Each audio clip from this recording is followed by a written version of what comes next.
Hello दोस्तों, welcome back to my YouTube channel. दोस्तों, आज हम इस वीडियो के दौरान इस लेटर के बारे में डिस्कस करेंगे। तो ये जो लेटर है दोस्तों, कहाँ से जारी हुआ है? Office of the principal chief commissioner of income tax Orissa.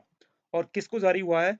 To the PAO public DDO additional DIG PGC CRPF. तो दोस्तों, मैं आपको बता दूं, ये जो लेटर है इनकम टैक्स डिपार्टमेंट ने एज अ एडवाइजरी जारी किया है सीआरपीएफ को, क्योंकि ज्यादातर देखा गया है सैलरीड पर्सन, चाहे वो प्राइवेट एम्प्लॉइज हों चाहे वो गवर्नमेंट एम्प्लॉइज हों, मैक्सिमम लोग जितना भी उनका टैक्स डिडक्ट हुआ उसको उन्होंने एज अ रिफंड क्लेम कर लिया और उन्होंने अपने अकाउंट में भी ले लिया। कुछ ना कुछ गलत डिडक्शन दिखा के, फेक रिफंड दिखा के, फेक डिडक्शंस दिखा के फेक रिफंड क्लेम किया, जिसको हम बोगस रिफंड भी बोलते हैं। तो दोस्तों, इसी के रिगार्डिंग एक एडवाइजरी जारी की है सीआरपीएफ को इनकम टैक्स डिपार्टमेंट ने। चलिए अब आगे हम पढ़ लेते हैं। तो दोस्तों, यहाँ पे to the PAO public DDO, यहाँ पे पीएओ का मतलब होता है payment and account office, public DDO का मतलब होता है drawing and disbursing officer, additional DIG PGC CRPF, Siliguri Naukaghat, Siliguri Bazar, West Bengal, Jalpaiguri 32, यहाँ पे पिन कोड दिया हुआ है। साथ ही दोस्तों, इनका यहाँ पे मेल आईडी भी दिया हुआ है।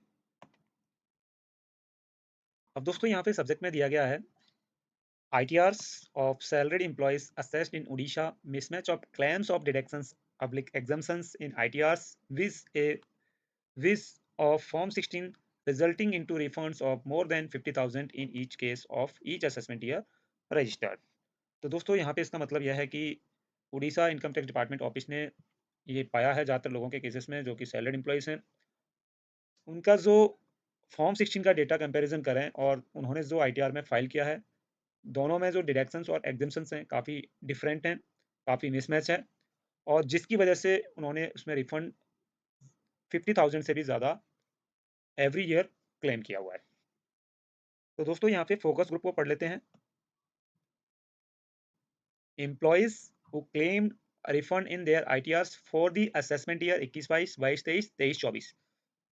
जिन एम्प्लॉयज ने असेसमेंट ईयर 21-22, 22-23 और 23-24 के लिए रिफंड क्लेम किया है ITR में, for whom you are the pay and accounts officer oblique DDO, जिनके आप पे एंड अकाउंट ऑफिसर हो या फिर जिनको आप पेमेंट करते हो। के बाद दोस्तों, यहाँ पे in case of incorrect claims possibilities of reopening of assessment under section 148 of income tax act 1961। तो ऐसे केसेस में क्या हो सकता है अगर लोगों ने गलत रिफंड क्लेम किया होगा? तो यहाँ पे असेसमेंट रीओपन हो सकता है अंडर सेक्शन 148 में। यहाँ पे असेसिंग ऑफिसर के पास पावर होती है, आपके ITR को रीअसेस कर सकता है, और according to evidence proof document जो आप सबमिट करोगे उसके हिसाब से पेनल्टी के साथ आपसे इंटरेस्ट के साथ पैसा वापस से वसूली कर सकता है। उसके बाद दोस्तों, यहाँ पे penalty under section 270A ETC। तो दोस्तों, यहाँ पे मैं बता दूं, यदि आप अपनी इनकम में कुछ भी मिस रिपोर्टिंग दिखाते हो या फिर इनकम को कम दिखाते हो या फिर कुछ भी स्किप करते हो जिससे आपकी टैक्स लेबिलिटी कम बनती है, आपका रिफंड बनता है, तो ऐसे केसेस में दोस्तों असेसिंग ऑफिसर के पास पावर होती है, वो आपको 50% से लेके 200% तक एक्स्ट्रा पेनल्टीज चार्ज कर सकता है। उसके बाद दोस्तों, prosecution proceedings under section 270C और 277 एक्सेट्रा। तो दोस्तों, यहाँ पे 276C में आपको 6 मंथ से लेकर 7 ईयर्स तक का सजा का प्रावधान है।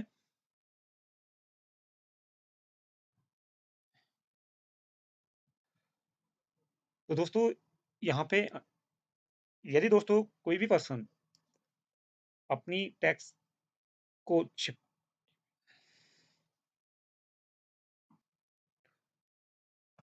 Prosecution proceedings under section 276C और 277 एक्सेट्रा, यदि दोस्तों कोई भी पर्सन टैक्स की चोरी करता है या फिर इनकम को स्किप करके टैक्स रिफंड लेता है या फिर जितना टैक्स बन रहा है उतना पे नहीं करता है, तो अंडर सेक्शन 276C और 277 यहाँ पे ये भी प्रावधान है कि आपको 6 मंथ से लेकर 7 ईयर्स तक की जेल हो सकती है, साथ ही आपको पेनल्टीज भी पे करनी पड़ेंगी।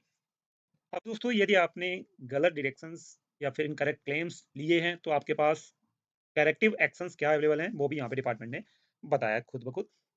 filing of updated ITRs by withdrawing incorrect claims, public claims without evidence and paying taxes under section 140B। आपके पास मौका है, यहाँ पे असेसमेंट ईयर दी हुई है, किन किन असेसमेंट ईयर के लिए आप अपडेटेड रिटर्न यानी कि ITR यू फाइल कर सकते हो, और जो आपकी पेनल्टीज बन रही है, extra penalties under section 140B में 25%, जो असेसमेंट ईयर से विद इन 12 मंथ 25%, और असेसमेंट ईयर के बाद 12 टू 24 मंथ तक यदि आप ITR फाइल करते हो तो यहाँ पे 50% की एक्स्ट्रा एडिशनल टैक्स की पेनल्टीज लगती हैं, वो आप पे कर दीजिए।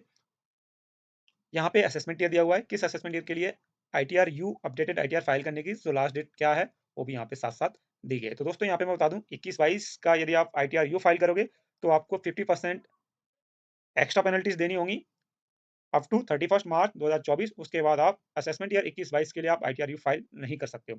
उसके बाद और दोस्तों यहाँ पे असेसमेंट ईयर 22-23 के लिए बात करें तो यदि आप 31 मार्च 2024 से पहले आप अपडेटेड ITR फाइल करते हो तो आपको 25% पेनल्टीज पे करनी होंगी, और यदि आप 31 मार्च 2025 से पहले आप ITR यू फाइल करोगे तो आपको 50% एक्स्ट्रा पेनल्टीज पे करनी होंगी।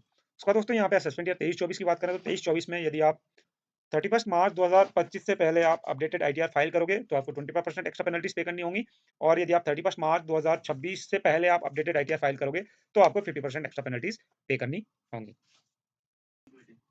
Income tax department is contemplating verification actions because of suspected incorrect claim of deductions exemptions made in their income tax return by different employees। तो दोस्तों यहाँ पे इसका मतलब ये है कि इनकम टैक्स डिपार्टमेंट विचार कर रहा है दोबारा वेरीफाई करने के लिए, उनके अगेंस्ट एक्शन लेने के लिए जिन्होंने इनकरेक्ट क्लेम्स किए हैं उन एम्प्लॉयज के अगेंस्ट, जो कि काफी सारे हैं, अलग अलग एम्प्लॉयज हैं, कोई एक एम्प्लॉयज नहीं है। इसलिए सीधा डिपार्टमेंट ने CRPF रिकॉर्ड को जहां से उनको पेमेंट होता है उन्हीं को एडवाइजरी जारी की है। उसके बाद दोस्तों यहाँ पे an advisory may be issue to employees for whom you are the pay and account officers DDOs to recheck the deductions exemptions claim which are not in consonance with Form 16 and to file the updated ITRs wherever applicable। Department CRPF record को बोला जा रहा है, department यहाँ पे advisory दे रहा है कि आप अपने एम्प्लॉयज़ को एक एडवाइजरी जारी करो जिसमें उनको बताओ कि यदि आपने कोई भी गलत डिडक्शंस गलत एग्जम्पशंस लिए हैं तो आप अपडेटेड रिटर्न फाइल कर दीजिए, और जो भी पेनल्टीज पे करनी होंगी आप वो पे कर दीजिए। उसके साथ ही दोस्तों यहाँ पे बताया गया in financial year 2023 till 10th October 2023 1.6 million taxpayers have withdrawn incorrect claims by filing updated income tax return and have paid about 1,300 crores additional tax to the government after the department flagged disappearances in ITR file। साथ ही दोस्तों यहाँ पे ये भी बताया गया कि 10 अक्टूबर 2023 तक 1.68 मिलियन लोगों ने गलत रिफंड लिया था उसको सरेंडर कर दिया है अपडेटेड ITR फाइल करके, जो कि ऊपर बताया गया था, और जिसकी वजह से गवर्नमेंट को 1300 करोड़ रुपए की एडिशनल टैक्स पेनल्टीज रिसीव हुई है अपडेटेड ITR फाइल करने के बाद। उसका दोस्तों यहाँ पे seeking your cooperation your truly, आपका कॉपरेशन हमें चाहिए। उसका दोस्तों यहाँ पे इंक्लूजर में दिया गया है the list of the focus employees along with the assessment year for whom you are the PAO/DDO। तो यहाँ पे दोस्तों एक लिस्ट भी साथ में दी गई है डिपार्टमेंट को, CRPF डिपार्टमेंट को, जिन जिन पर्सन्स के ITRs में डाउट है उनकी लिस्ट भी दी गई है असेसमेंट ईयर के साथ। उसके अलावा दोस्तों और क्या दिया गया है इसमें इंक्लोजर में, यहाँ पे न्यूज़पेपर क्लिपिंग और advisory appeal from CBDT income tax department new Delhi.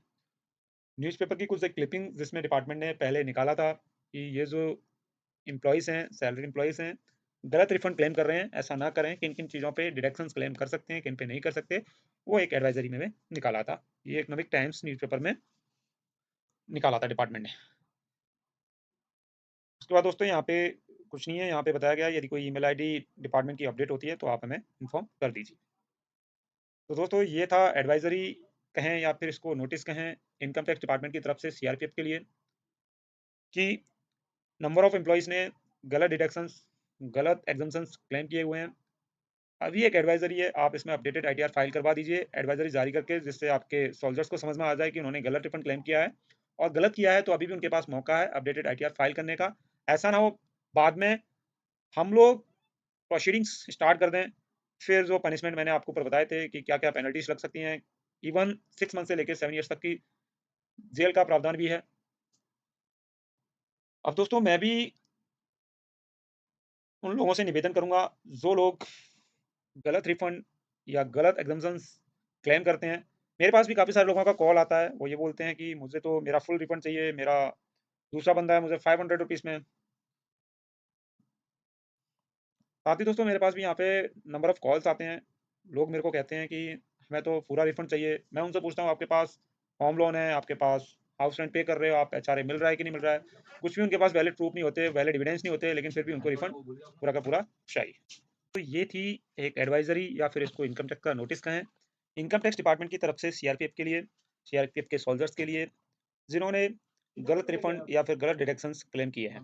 तो दोस्तों ये थी एडवाइजरी या फिर इसको इनकम टैक्स का नोटिस कहें सीआरपीएफ डिपार्टमेंट के लिए, इनकम टैक्स डिपार्टमेंट की तरफ से। ये उन एम्प्लॉइज़ के लिए है जिन्होंने गलत डिडक्शंस, गलत एग्जम्पशंस जो उनके पास वैलिड एविडेंस नहीं है, फिर भी उन्होंने क्लेम कर रखे हैं। मेरे पास भी नंबर ऑफ कॉल्स आते हैं इसके रिगार्डिंग कि मुझे भी फुल रिफंड चाहिए, तो मैं तो उनको सजेस्ट करता हूँ यदि आपके पास कुछ एविडेंस नहीं है, आपके पास वैलिड डिडक्शंस नहीं है, तो आप ऐसा ना करें। यदि दोस्तों आपने भी गलत डिडक्शंस या फिर एग्जम्पशंस क्लेम किए हैं या फिर आपके सीए ने क्लेम कर दिए हैं और आप चाहते हो कि अपडेटेड आईटीआर फाइल किया जाए, तो आप हमारे व्हाट्सएप नंबर पर संपर्क कर सकते हैं। नंबर आपको डिस्क्रिप्शन बॉक्स में मिल जाएगा। थैंक यू दोस्तों, फिर मिलेंगे नई वीडियो के साथ, तब तक के लिए टाटा और बाय बाय।